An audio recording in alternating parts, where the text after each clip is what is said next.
Hello बच्चे लोग, आज की कहानी सुनने को तैयार है। आज की कहानी का नंबर है 110, 110। और कहानी का नाम है विक्रमादित्य की उदारता। विक्रमादित्य एक राजा था। कहाँ का? अवंतीपुर का राजा था। आजकल अवंतीपुर का नाम क्या है? उज्जैन। उज्जैन में 12 ज्योतिर्लिंगों में से एक ज्योतिर्लिंग है, उसका नाम है महाकाल। तो वो अवंती नगर में ये विक्रमादित्य राजा राज्य करता था। बहुत शौर्य, बहुत पराक्रमी, बहुत वीर। उसके राज्य में बहुत सारा सैन्य, घोड़े, हाथी, और उसका महल सब अच्छा था। और प्रजा भी सुखी थी, क्योंकि वो जैसा वीर था, वो जैसा शूर था, वो जैसा लड़ाई करने में भी परफेक्ट था, वैसा लोगों के हित के तरफ भी ध्यान देता था। उसके राज्य में कोई प्रजा दुखी नहीं थी, चोरी नहीं होती थी, लूट नहीं होती थी, बच्चे बराबर पढ़ाई करते थे, सारे लोग अपना अपना अलॉटेड काम जो भी है वो ईमानदारी से करते थे, इसलिए कोई भूखा नहीं रहता था। धन धान्य संपन्न राज्य था। आज भी अच्छा है अवंती नगर। तो ऐसा करते करते थोड़ा थोड़ा उसके खाते में पुण्य बढ़ रहा था। लेकिन अब थोड़ा थोड़ा पुण्य कब बढ़ना बोलकर वो क्या करता, मैं महापुण्य कमाऊंगा। क्योंकि जब अपना जन्म आदमी में हुआ है, प्राणियों में हुआ नहीं है, तो 84 कोटि योनि घूम के आने के बाद ये मानव प्राणी का जन्म मिलता। तो मानव प्राणी का जन्म मिलने के बाद जितना हो सके अच्छा काम करना, वेदों का पढ़ाई करना, अध्ययन करना, गीता सुनना, उसके बाद यज्ञ करना, मंत्र जाप करना। तो इससे क्या होता? महापुण्य मिलता। और महापुण्य मिलने से क्या होगा? फिर तुम मानव प्राणी में जन्म नहीं लेंगे, तुमको मोक्ष मिलेगा और वैकुंठ धाम में हमेशा के लिए रहने को मिलेगा। तो सारी तैयारी हो जाती यज्ञ की। बड़े बड़े पंडितों को, जो वेद जानते हैं, मंत्र जानते हैं, जो विधिवत पूजा करते हैं, सबको न्योता दिया। सारी तैयारी हो गई, फिर राजा के ध्यान में आया, अरे सागर को तो नहीं बुलाया अपन। सागर यानी कौन? समुद्र। देखो, इतना बड़ा सागर, उसको भी न्योता भेजा, इनविटेशन।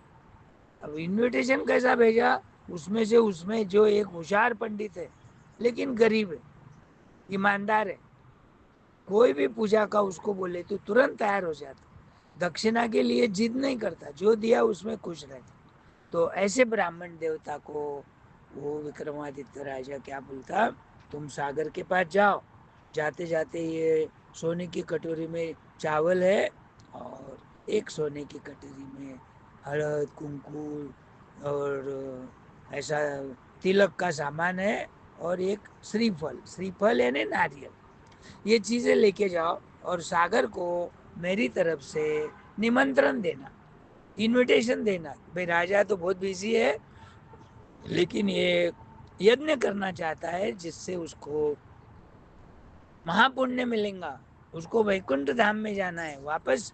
ये 84 लाख योनि के अंदर घूमना नहीं है।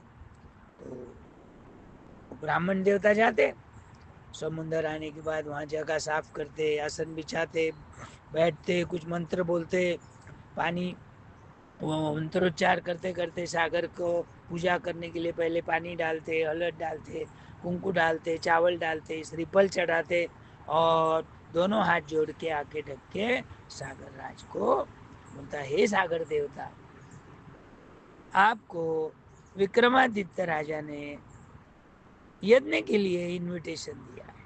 राजा खुद नहीं आ सकते क्योंकि बिजी है बहुत, तो उन्होंने मुझे भेजा है, आप कृपया ये इनविटेशन स्वीकार करो, और यज्ञ के लिए आप जरूर आना।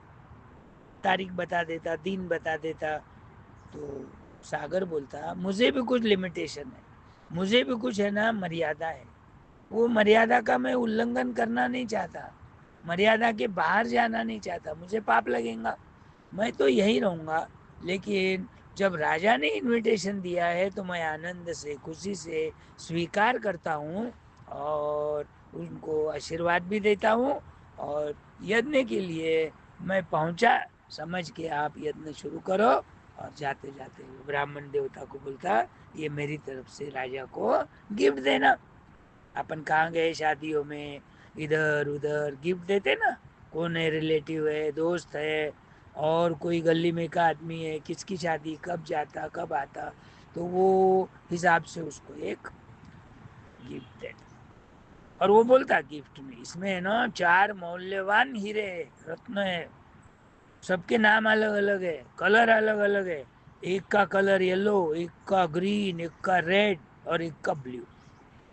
तो येलो कलर के ये रत्न की पूजा करेंगे राजा, तो उनको बहुत सारा पैसा मिलेगा, उनके तिजोरी में बहुत सारा धन रहेगा।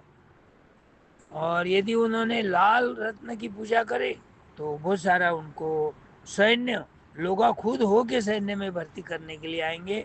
किसी ने हमला किया तो हमेशा राजा की जीत होगी। पहले तो पराक्रमी है ही राजा, और बाद में ये रत्न की पूजा करने से उनको और सैन्य प्राप्त हो। यदि ग्रीन की पूजा करेंगे, ग्रीन रत्न की, तो उनके राज्य में अनाज का साटा, अब इतना सैन्य मिल गया तो उनको खाने के लिए अनाज होना, गरीबों के लिए, लोगों के लिए कभी अकाल पड़ा, दुष्काल हो गया, बारिश नहीं आ गई, सूखा पड़ा, तो उनको भी अनाज की जरूरत पड़ेगी। उनके जितने भी कोठार है सब हमेशा चावल दाल गेहूँ और ज्वारी बाजरी, ये धान्य से भरा पूरा रहे। और यदि ब्लू रत्न की पूजा करेंगे तो उनको अलग अलग प्रकार के अलंकार मिलेंगे सोने के, उनके दरबार में चांदी के बर्तन रहेंगे, उनके पास जितने भी घोड़े हैं उनको सबको घोड़े के लिए भी गहने चांदी के पहनाते आजकल। तो वो हाथी है तो उनका जो सूंड है वो सिर के ऊपर ऐसे, किसको सोने के किसको चांदी के गहने। तो राजा खुश हो जाता। सागर देवता को ये गरीब ब्राह्मण देवता ईमानदार है, निमंत्रण दे के आया, और जो भी है वो गिफ्ट मुझे ला के दिया। नहीं तो एक आधा रहता, गिफ्ट खोल के देखता और उसमें 4 कीमती बड़े बड़े मौल्यवान लाखों करोड़ों कीमत के रत्न, एक हाथ दूसरा ले भी लेता, जेब में रख देता, झूठ बोलता।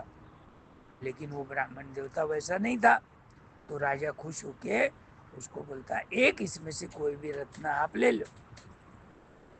ब्राह्मण देवता बोलता, मैं गरीब आदमी, मेरी काम पूजा करना विधिवत, सबके घर को जाना, ये मैं हीरा लेके क्या करूंगा, नहीं नहीं मैं खुश हो गया, आप ये एक हीरा को। वो बोलता, मुझे तो पता नहीं क्या लेना, तो मैं घर पे जाऊंगा और कल जब आऊंगा दरबार में तो मैं मेरे पत्नी को बच्चों को बहू को पूछ के आऊंगा। अब वो ब्राह्मण देवता को 2 बच्चे रहते, एक बड़ा जिसकी शादी हुई भी रहती और एक छोटा पढ़ाई करते रहता। पत्नी बेचारी शादी, घर काम करती। तो पहले बड़े बेटे को बोलता, ऐसा ऐसा है तो मैं क्या करूं। वो बोलता, पप्पा पप्पा, वो बहुत लेजी था, काम ही नहीं करता था, और खाने को तो रोज लगता। तो बोले, आप क्या करो, ग्रीन रत्न की डिमांड करो। राजा को बोलना ग्रीन रत्न देना, तो हमारे हमको कभी भूखा नहीं रहना पड़ेगा, अनाज ही अनाज रहेगा। फिर पत्नी को पूछता, पत्नी बोलती, ऐसा करो, आप है ना ऐसे रत्न की डिमांड करो, राजा को मांगो, जिससे अपने घर में बहुत सारा पैसा मिलेगा, धन की दौलत, दौलत का अपन राजा बनेंगे, कोई कमी नहीं पड़ेगी दौलत की। फिर छोटे बेटे को पूछता, छोटा बोलता बोलता, वो बहुत चालाक रहता, होशियार रहता, शूरवीर रहता। वो बोलता, मैं भी कुछ तो करके दिखाना चाहता हूँ, मैं भी आगे चल के शूरवीर का काम करूँगा, राजा बनूँगा, मेरे दरबार में बहुत सारे सैन्य रहेंगे। तो आप क्या करो, लाल रत्न का राजा को मांगो।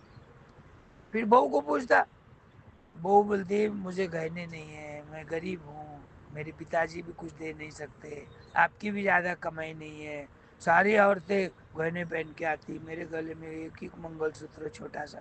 आप क्या करो, ब्लू रत्न की डिमांड करो, तो उससे अपने घर में बहुत सारों को, सासू माँ को भी अलंकार मिलेंगे, मुझे भी मिलेंगे, छोटे देवर की भी शादी करना है तो उसकी बहू की, आने वाली बहू को लिए भी बहुत सारे गहने चढ़ा सकते शादी में।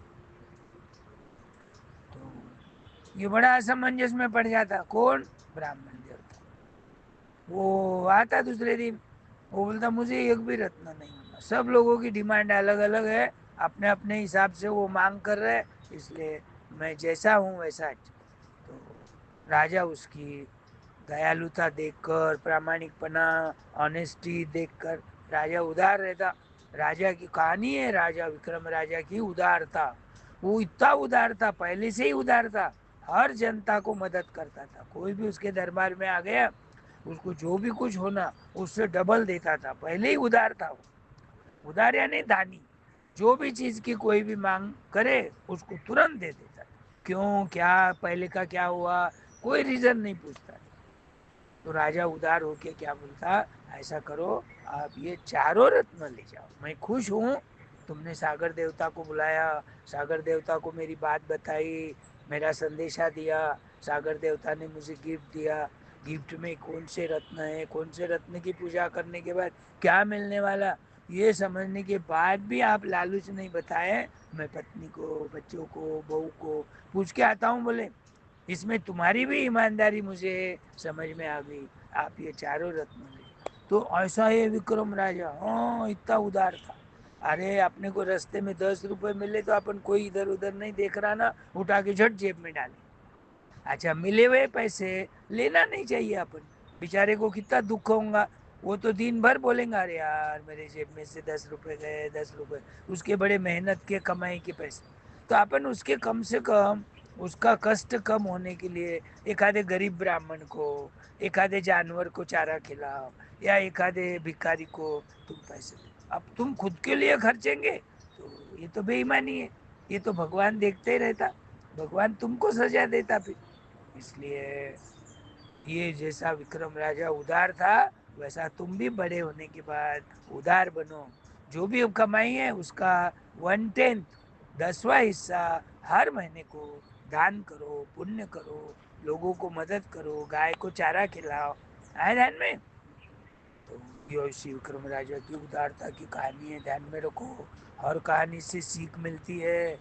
ऐसी हर एक कहानी 110 कहानियां हो गई अब, और 110 बार अलग अलग सीख मिली। वो सीख को यदि तुमने इकट्ठा करके लिख दिया तो जीवन में तुम भी सफलता प्राप्त करोगे, तुमको भी वो यज्ञ करने का पुण्य मिलेगा, तुमको भी मोक्ष प्राप्त हो सकता। ये जन्म मरण का 84 लाख योनि में का जो चक्कर है उससे बच जाएंगे। आयरन में। ओके, अब कल दूसरी कहानी बोलूंगा, हाँ? तैयार रहना।